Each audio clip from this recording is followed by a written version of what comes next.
Hi! Welcome to Siri creations. చాలా gap తర్వాత మరొక మంచి కథతో మీ ముందుకు వస్తున్నాను. ఇంకెందుకు ఆలస్యం కథలోకి వెళ్తే, 'మన్నించవే ప్రియ' 1వ భాగం. అది వైజాగ్. పగలైతే ఎప్పుడూ ఉరుకులు పరుగులు తీస్తూనే ఉండే నగరం. బీచ్ రోడ్ మీద నాన్ స్టాప్ ట్రాఫిక్. టీ స్టాళ్ళ దగ్గర క్రౌడ్, హారన్స్, నవ్వులు, మ్యూజిక్ సౌండ్లు. ఎప్పుడు ఏదో ఒక శబ్దంతో ఉండే ఆ సిటీ ఆ రాత్రి మాత్రం పూర్తిగా మారిపోయింది. ఆకాశం మొత్తం నల్లటి మబ్బులతో కప్పుకుపోయి ఉండగా, సముద్రం వైపు నుండి వస్తున్న గాలి రోడ్ల మీద చెట్లను బలంగా ఊపేస్తోంది. వర్షం ఆగకుండా కురుస్తూనే ఉంది. చినుకుల్లా కాదు, ఎవరో బకెట్లతో నీళ్లు కుమ్మరిస్తున్నట్లుగా. ఎడతెరిపి లేని వానకు రోడ్డు మొత్తం నీళ్లతో నిండిపోయింది. మరోవైపు స్ట్రీట్ లైట్స్ వెలుతురు ఆ వర్షం మధ్య సరిగా కనిపించడం లేదు. కొన్ని లైట్స్ మినుకు మినుకుమంటుంటే మరికొన్ని కంప్లీట్గా ఆఫ్ అయిపోయాయి. ఆ వెలుతురు చీకట్ల మధ్య రోడ్డు మీద పడుతున్న వర్షపు నీళ్లు అద్దంలా మెరుస్తున్నాయి.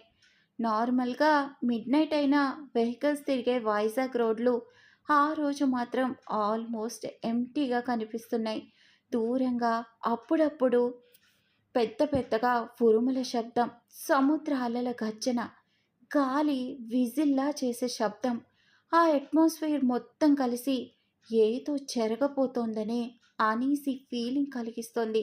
బీచ్ రోడ్ నుండి కొంచెం లోపలికి వెళ్ళే ఆ నేరో స్ట్రీట్లో ఒక అమ్మాయి కాళ్లకు చెప్పులు కూడా లేకుండా పరుగెడుతోంది. తన కాళ్ళు నీళ్లల్లో పడుతున్న ప్రతిసారి చుట్టూ నీళ్లు చెల్లాచెదురుగా పడుతున్నాయి.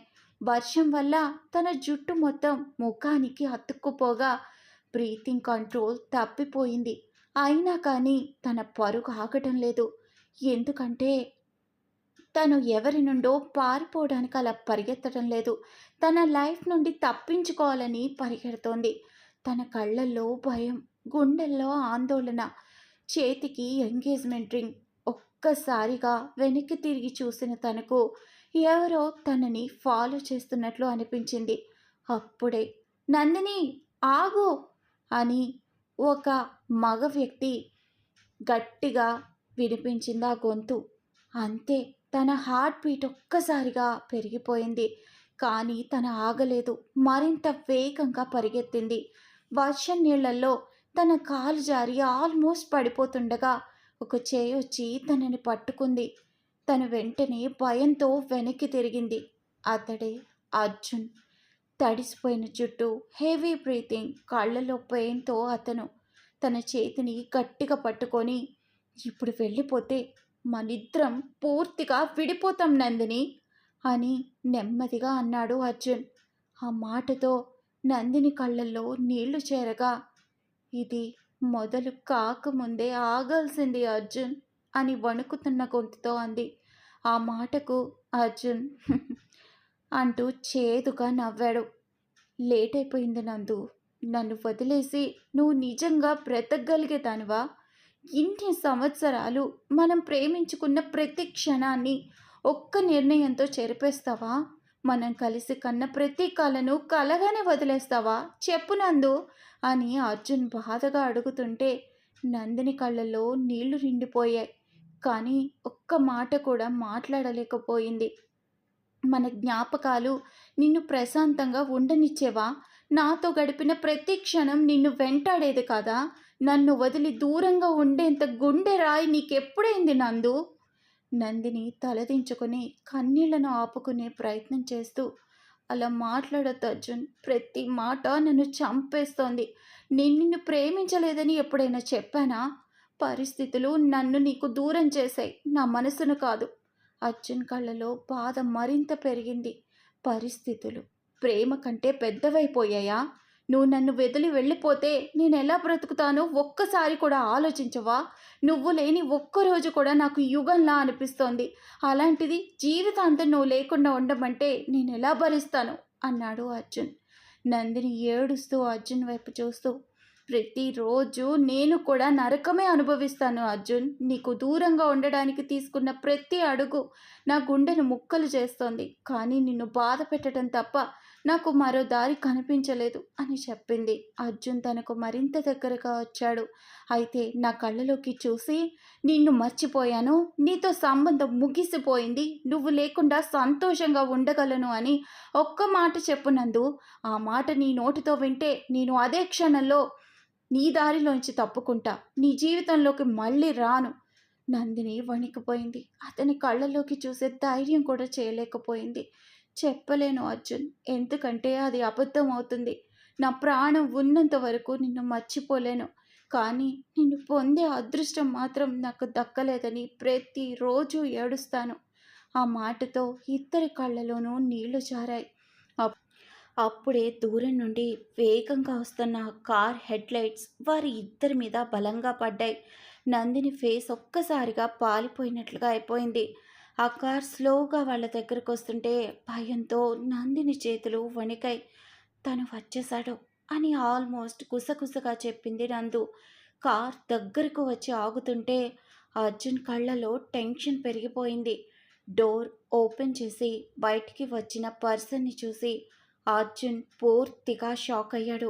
ఆ వ్యక్తి ఫేస్ చూసిన వెంటనే అర్జున్ చేతి పట్టు వదులుగా కాగా నందిని భయంతో అర్జున్ వైపు చూసింది. ఆ వ్యక్తి స్లోగా వాళ్ళ దగ్గరకు నడుచుకుంటూ వచ్చి, నువ్విక్కడ ఏం చేస్తున్నావు అర్జున్ అని డేంజరస్ టోన్తో అడుగుతాడు. అర్జున్ నోటి వెంట మాట రావడం లేదు. ఎందుకంటే ఆ వ్యక్తి నందినికి కాబోయే భర్త మాత్రమే కాదు, అర్జున్ గతాన్ని నాశనం చేసిన మనిషి. వర్షం ఇంకా బలంగా పడుతూనే ఉంది. నందిని కన్ఫ్యూజన్తో ఇద్దరిని చూస్తుంది. మీ ఇద్దరికి ఒకరికొకరు ఎలా తెలుసు అని తను అడిగిన వెంటనే బాధతో కళ్ళు నెమ్మదిగా మూసుకున్నాడు అర్జున్. ఇక కథ గతంలోకి వెళ్తుంది. ఉదయం 8 దాటిపోతున్న నందిని ఇంకా గాఢ నిద్రలోనే ఉంది.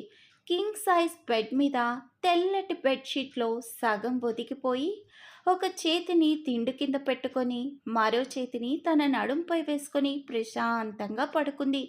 ఏ టెన్షన్ లేని చిన్న పిల్లల ఆమె నిద్ర ఆ రూమ్ మొత్తానికే ఓ ప్రశాంతతను తీసుకొచ్చింది. విండో నుండి వస్తున్న చల్లని గాలికి ఆమె సిల్కీ హెయిర్లోని కొన్ని తల వెంట్రుకలు ముఖంపైకి జారి పడుతుంటే వాటిని కూడా తొలగించే ప్రయత్నం చేయకుండా అలాగే నిద్రలో మునిగిపోయింది. మూసుకున్న కనురెప్పలు పొడవాటి ఐలాషెస్తో మరింత అందంగా కనిపిస్తున్నాయి. మేకప్ లేకుండానే ఆమె స్కిన్ గ్లో అవుతుంటే అందం అంటే ఇదేనేమో అనిపిస్తుంది. లైట్ పింక్ కలర్ పెదవులపై కనిపిస్తున్న చిన్న చిరునవ్వు ఆమె ఏదో అందమైన కళలో విహరిస్తోందని చెప్తోంది. నిద్రలో కూడా ఆమె ఫేస్లో ఉన్న ఆ ఇన్నోసెన్స్ ఎలాంటి నటన లేని స్వచ్ఛమైన మనసుకు అద్దం పడుతోంది. ఆమెను అలా చూస్తుంటే బ్యూటీ అనే పదానికి రూపం ఇస్తే అది నందినిలానే ఉంటుందేమో అనిపించేంత ఆకర్షణ, గ్లామర్ అన్నీ కలగలిపిన సమాధానమే నందిని. పక్కనే టేబుల్ మీద ఉన్న అలారం ఎప్పుడో 3 సార్లు మోగి ఆగిపోయింది. కానీ నందినికి మాత్రం వాటితో పని లేనట్లుగా ఇంకా నిద్రలోనే మునిగిపోయింది. అప్పుడే రూమ్ డోర్ నెమ్మదిగా తెరుచుకొని చేతిలో కాఫీ కప్ పట్టుకొని లోపలికి వచ్చింది సరిత. బెడ్ మీద ఇంకా చిన్న పిల్లలా ముడుచుకొని పడుకున్న కూతుర్ని చూసి చిన్నగా నవ్వుకుంది. త్వరగా దగ్గరికి వెళ్ళి బ్లాంకెట్ లాగేస్తూ, నందు, ఇంకా ఎంతసేపు అలా నిద్రపోతావే?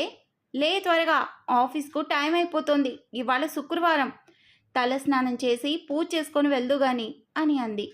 నందిని మాత్రం కళ్ళు కూడా తెరవకుండా పిల్లోని మళ్ళీ దగ్గరకు లాక్కొని, అమ్మా, పూజలు పునస్కారాలు ఇవన్నీ నా దగ్గర పెట్టకు ప్లీజ్, ఎలాగో అత్తగారింటికి వెళ్ళాక వాళ్ళే చేయిస్తారు కదా, ఇప్పటి నుండే ప్రాక్టీస్ చేయించాల్సిన అవసరం ఏంటి అని నిద్రమత్తులోనే బద్ధకంగా చెప్తుంది నందు.